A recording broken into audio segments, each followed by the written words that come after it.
As a child and through my adolescence, it never really occurred to me that I wasn't supposed to be a boy. It never crossed my mind that I had been born in the wrong body, nor do I have any recollection of traumatic gender dysphoria. In fact, most of my childhood I can recall was spent enjoying the mischief of boyhood.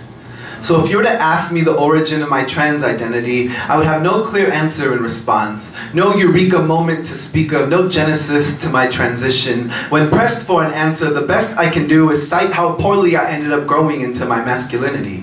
How the seams of my boyhood quickly began to unravel in the process of becoming a man. How eventually I started to outgrow its limits. I started feeling trapped in its lack of vulnerability, isolated in its fear of deep emotion or connection. I found myself tired of being shamed every time I stepped out of its expected code of behavior. Slowly, I began to notice how masculinity no longer fit my body right. The way it was so fragile, but needed to be worn unbreakable. Perhaps subconsciously, I began looking for something else to wear altogether. Something maybe less fragile, but not so afraid to be broken. Something able to rise to the swell of a tide my emotions had become. It didn't happen suddenly. I didn't wake up one morning to find the skin of my masculinity shed away overnight.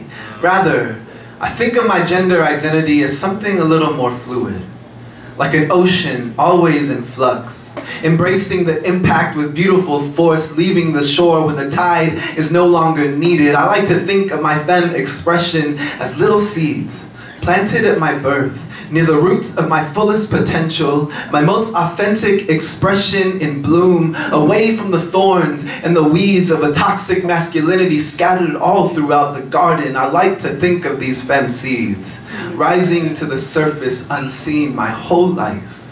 How the shedding skin of my masculinity became the compost meant to prepare the soil for the spring.